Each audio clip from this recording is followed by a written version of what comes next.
Cristian, ¿cómo estamos? Hola. Hola, hola, ¿qué tal, Jorge? ¿Cómo estás? Como corresponde, día viernes, o sea, ¿de qué manera podemos estar contentos de haber cumplido esta semana? ¿Cómo ha estado la pega con alta actividad usted con su estudio jurídico? Vamos a presentarte ahí, Cristian Aguayo, y corretaje de propiedades también. UCIA, el holding UCIA, WhatsApp 569-9522-3030. Cuénteme, ¿bien la semana? Sí, efectivamente, con harta cosa, sobre todo el viernes, va siendo bien movido. Hubo hartas cosas programadas, Ya. alguna asistencia a la inspección del trabajo. Hay unos trabajadores, unos empleadores que arrancaron, pero bueno, afortunadamente habían otros empleadores atrás. Hoy parece chiste, pero me dice, es que normalmente esta gente llegaba, le entregaban un vehículo para ir a trabajar, entonces se quedan con el vehículo. Y el día sábado le dicen, ¿sabes qué? Bueno, necesitamos el vehículo, lo vamos a llevar a hacer mantención. El lunes nos coordinamos, otro día traemos el vehículo. Y no, nunca más fueron. Oh, Personas que llevan trabajando 2 o 3 años, contratistas para Huawei y para Claro, para que te hagáis una idea. ¿Y, Hey, y NN desaparecieron? oye, chistoso porque parece que lo tenían conectado en Facebook en alguna parte, después el dueño de la empresa aparecía subiéndose un avión yéndose a Venezuela. Oh, Uy, pero sí parece así de película. oye, Seguramente no es como tan grande, pero era complejo. todos hemos visto de repente películas, a propósito, hoy día tengo a De Sergio Basáez fuga. hablando de cine, ¿no es cierto? Oye, pero no, Sí. sí, hemos visto películas de gente que desaparece y que se les pierde el rastro, pero esas son como películas un poco antiguas porque ahora la tecnología, las comunicaciones, las redes, el satélite, el teléfono, la telefonía, ¿no es cierto? Celular, básicamente, te identifica claramente dónde está y en algún momento vaya a aparecer, ¿te fijáis? Entonces, está toda la información en línea con la Interpol también, entonces es como raro desaparecer. En algún momento te van a agarrar, ¿ah? Bueno, hemos tenido casos emblemáticos de gente Sí, desaparecida, porque estamos con detalles. pero Ahora, aparecen, fíjate pero que la aparecen. tecnología, ¿sabes? Mira, me ha tocado tramitar muertes presuntas. No ¿Ya? sé, una persona que llegó, se fue a Argentina, no sé, la última vez que salió del país salió en el año 80. Y nunca más un rastro de él, nunca más. Y ya habría tenido, si hubiese seguido vida 110 años. Tengo otra persona que salió hace 20 años, se fue a Estados Unidos, están los registros, Policía Internacional, saliendo del país y todo, nunca más volvió. Entonces, y tampoco hay registro de ningún tipo. No, o sea, a veces pasan cosas Sí. curiosas, Pero Jorge. eso es porque no tiene una connotación mediática, social relevante, algunos casos, porque te digo que de repente llegan a sorprender a personas súper relevantes, qué sé yo, que están relacionados con el mundo del AMPA, ¿no es cierto?, intelectual y que saben precisamente cómo hacerse desaparecer, ¿no es cierto?, y cómo vincular y cómo tender estas redes que lo van a ocultar. Eh, qué sé yo, pues, los líderes del tren del agua, por ejemplo, y sin embargo han sorprendido, han pillado a varios. Entonces, porque siempre hay un pequeño error, siempre hay algo, ¿no es cierto?, que te hace... Sí, mira, fíjate cuánto tú, esa persona llegó, se fue con familia, se fue a Argentina, la que te comentaba primero. Y la segunda se fue con familia, con todo a Estados Unidos. Supieron de un tema de una infidelidad y la persona después de eso se desapareció. Nunca más la encontraron. Entonces, pasan situaciones de repente extrañas. Y cuando eso ocurre, bueno, tenemos cosas que hacer porque quedan bienes, quedan patrimonio, quedan familias y ahí hay que Sí. tramitar la posición efectiva, pero sin que no están acreditadas el fallecimiento, hay que tramitar la muerte presunta. Que Y es un trámite más que se tiene que hacer. lo hemos conversado, eso, esa muerte presunta también implica testimonio, algún tipo de prueba, ¿no? O simplemente por el tiempo que ha transcurrido en que la persona está desaparecida. Bueno, principalmente tiene que ver con el tiempo, el transcurrir del tiempo y no tener noticias de esa persona. Ya. Y eso tenemos que pasar los 8 años, los 10 años. En el caso, claro, cuando hay accidentes, cuando ocurrió acá en Chile con el terremoto y personas que se sabían que estaban en ciertos lugares, en ese caso hay una presunción por tragedia que es un plazo que se disminuye. Pero sí, existe la muerte presunta, se requiere el lapso del tiempo y que no haya noticias de esa persona. Pero 10 años es mucho, imagínate, legalmente el tema de herencia, todas esas cosas no se pueden gestionar, pues, ahí quedan. Bueno, a los 10 años, cuando ya concurren ante nosotros, tenemos que tramitar la muerte presunta, que se hacen publicaciones en diario de circulación nacional, se hacen 3 avisos cada 2 meses. Después de eso, se hace una declaración por familiares, testigos, gente que conoce a los familiares más directos que dicen que no han tenido noticias de ese familiar. Y posteriormente, con eso ya, una vez que se declara la muerte presunta, se inscribe en el registro civil esa sentencia, porque es una sentencia. Hay un informe de un defensor de ausentes que tiene que hacer o sugerir todos los indicios posibles que podrían permitir encontrarlo, ya sea oficiar a Policía Internacional, saber cuándo fue la última vez que se renovó la cédula de identidad, porque puede haberlo renovado fuera de Chile en un consulado. Sí. Bueno, toda la información pública que puede haber. Y una vez que ya se han agotado todas esas instancias, el tribunal resuelve y dicta sentencia declarando que la muerte se presume entre tal fecha y tal fecha, y eso permite poder abrir la posesión efectiva. Sí. Y hacer la posesión efectiva y poder ordenar los bienes para los herederos. Bueno, hay distintos tipos de desaparición, ¿no es cierto? Hay quienes hacen mañosamente alguna gestión bancaria, comercial, económica, y desaparecen. Pero bueno, ahí desaparece la plata. Claro, entendemos el trasfondo del tema, pero hay ocasiones en que se han cometido asesinatos, delitos de ese tipo, homicidios, qué sé yo, y el cuerpo no es habido. Y ese es un terrible tema también para la familia, lo que implica no saber la verdad, primero porque la justicia, imagínate, sin el cuerpo encontrado, significa que tampoco se pueden precisar muchos detalles y tampoco llegar a los culpables. Y también todo el tema, obviamente, que hacen ustedes, ¿no es cierto? Esta gestión de la gerencia, de las deudas, de lo que le corresponde y todo lo demás. Entonces, es un caso muy dramático. Aparte de la muerte, ¿no es cierto?, física de una persona que se supone que se produjo, porque no tenía seguridad, no tenía cuerpo tampoco. Entonces, está ahí en un limbo ahí dramático. ¿Y cuántos casos hay, Cristian?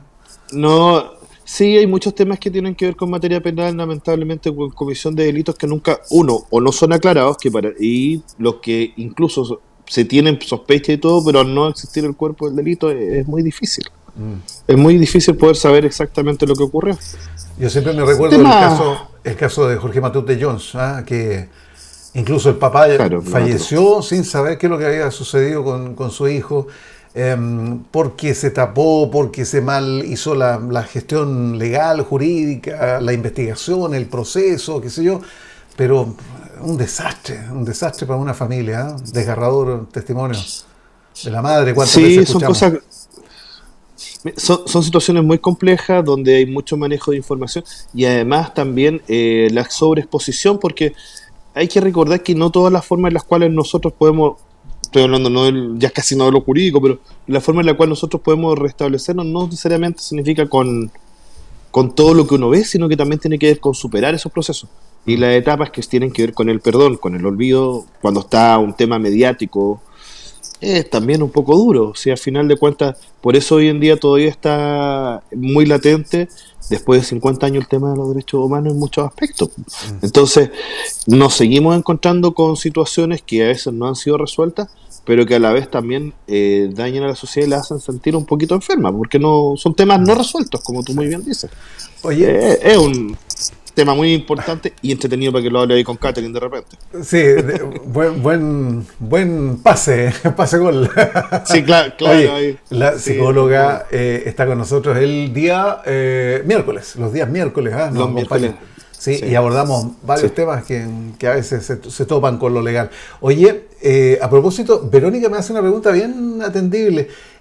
Si tú has tenido conocimiento de investigadores privados, porque a veces, ¿no es cierto?, para llegar a perseguir a una persona que está desaparecida, se procede, ¿no es cierto?, a contratar a un investigador privado. Si has tenido conocimiento, ¿funciona bien ese sistema o no sirve de nada esa cuestión? Mira, la verdad es que sí, como todas las cosas hay que tener sus precauciones y tratar de ver las credenciales y la experiencia. Me ha tocado tener muy buena experiencia con personas que han pertenecido a Carabineros o que se han dedicado específicamente a la investigación. Después, así como hay empresas de seguridad que es como lo habitual que hacen de una vez que ya están retirados, algunos también se han dedicado a empresas de investigación. Y sí, efectivamente logran encontrar algunos antecedentes distintos. Ahora, Nada mejor en todo caso que cuando se es un policía activo, por supuesto, y alguna de sus unidades, porque el acceso a la información está disponible. Ahora, el problema, como siempre tenemos, es la cantidad de personas que podemos destinar a poder desarrollar estas labores investigativas. Y ahí es donde está el problema. Sí.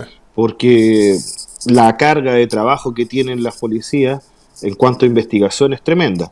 Y qué hablar de los fiscales que tienen es cierto, podemos encontrar unos que hacen muy bien el trabajo, otros se van de vacaciones, pero eso es cuento aparte.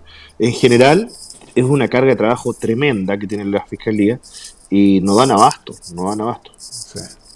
Oye, bueno, el tema es bien, y sobre todo ahora también... Se junta. Es que se junta, fíjate que hay tanto ahora migrantes que vienen en condición irregular, que no tiene nombre, que no tiene cédula, que no tiene huellas registradas, que no tiene ninguna identidad, entonces fallece por X motivo acá.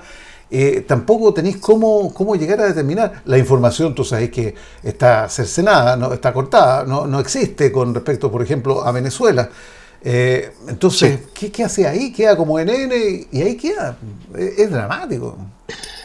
Es una tragedia y también todos los fenómenos que tienen que ver con, en general, con la migración irregular. Pues sí, es cierto, todo, nadie está libre y quizás todos hemos sido o podemos ser en algún momento un inmigrante. Mm. Y eso hay que tenerlo claro.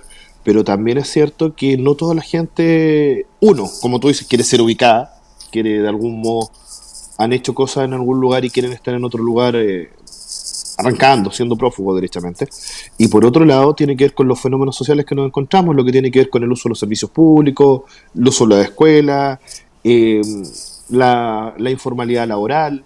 Nos vamos encontrando con varios fenómenos ahí al respecto. De hecho, estaba revisando una estadística que dan cuenta sobre las relaciones laborales el año pasado y habla que en Chile tenemos un 26 a un 30% de informalidad laboral y gran parte tiene que ver justamente con personas migrantes que como no tienen su situación regularizada aceptan condiciones laborales desmejoradas con la finalidad de poder subsistir.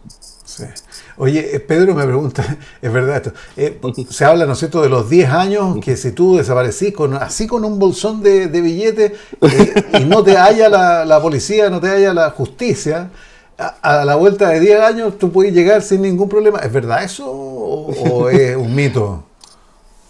Amigo, como todas las cosas, hay que distinguir. Es una muy mala frase, pero que la decimos a cada rato y se dice siempre en el derecho. ¿Y por qué se dice distinguir? Hay que ver entre una situación u otra. Si hay un hecho que es constitutivo de delito y tiene una pena grave, por ejemplo, el homicidio o un robo con homicidio, obviamente tú tienes que haber pasado 10 años y podría estar en bajo beneficio de lo que tiene que ver con la prescripción. Ahora, en general, pensando en gente que tiene un tema de deudas, es distinto. Las deudas pueden prescribir a un año, dependiendo de cuál es el origen, 5 años. Eso es lo habitual.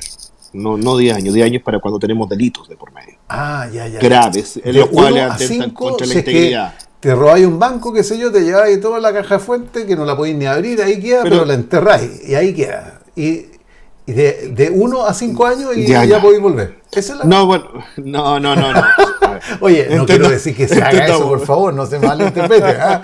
Jorge, el día viernes un poco más misceláneo, pero no, Jorge, no tiene que ver con eso. Mira, lo que sucede es lo siguiente.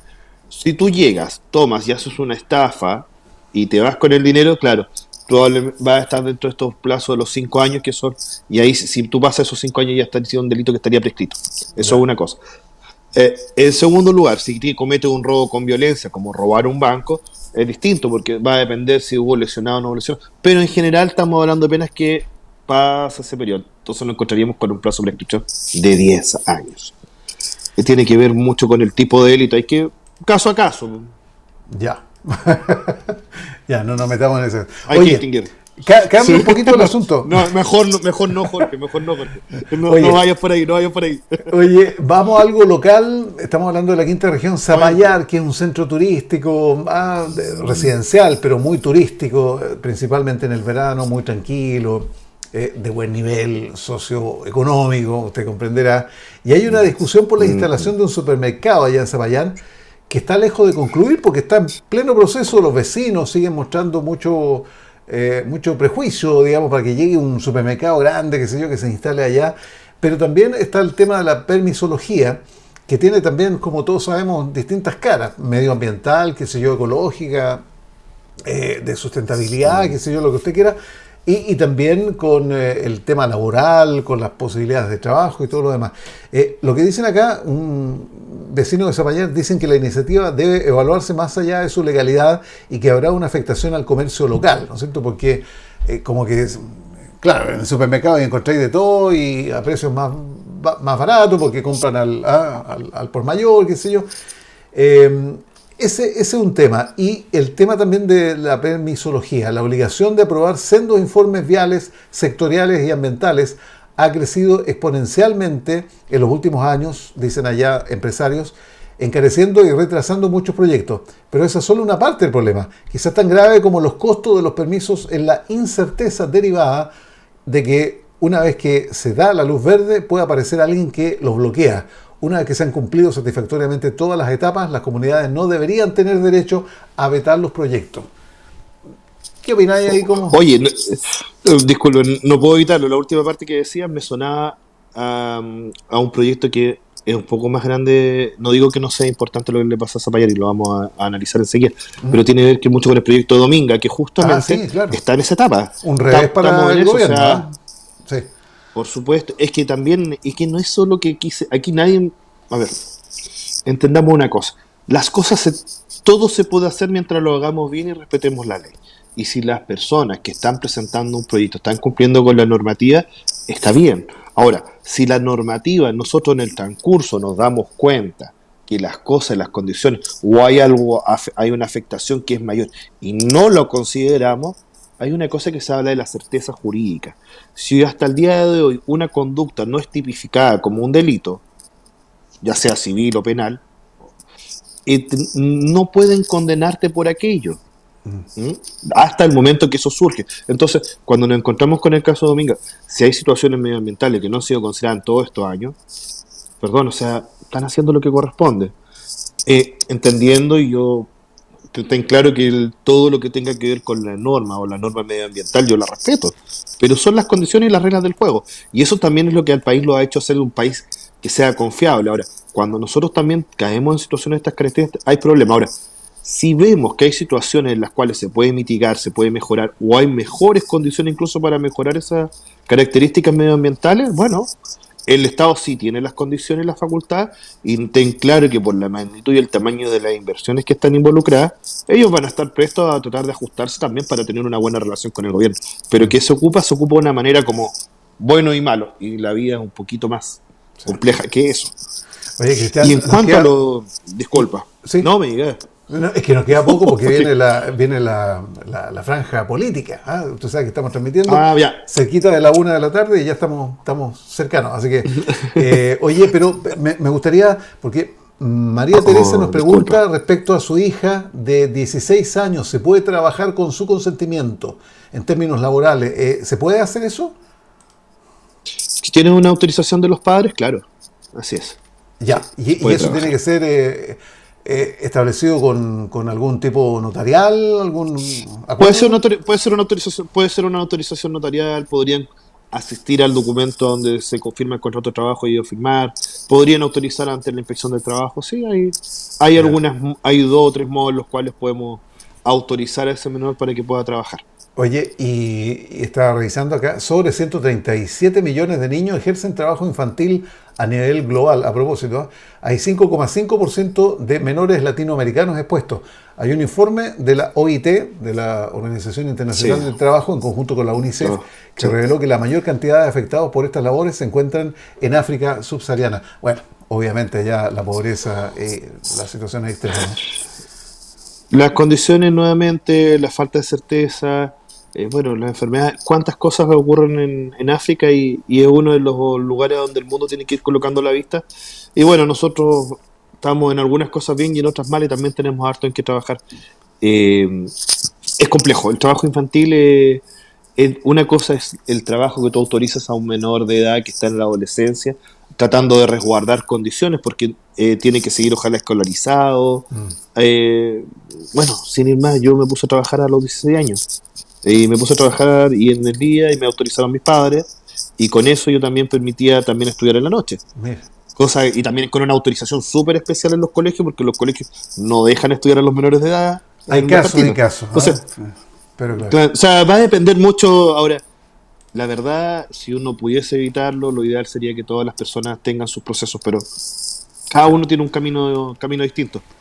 Y pucha, Cristian lo de Aguayo. apoyar el supermercado, Jorge. Oye, pero dejémoslo Pucha. pendiente porque viene la franja, no puedo hacerme el leso. Ya, Cristian te dejo. Aguayo, Saludos su nomás. teléfono WhatsApp de contacto 5699-522-3030. Abrazo amigo, cuídese. Un abrazo a todos, cuídense, que estén muy bien. Buen fin de semana.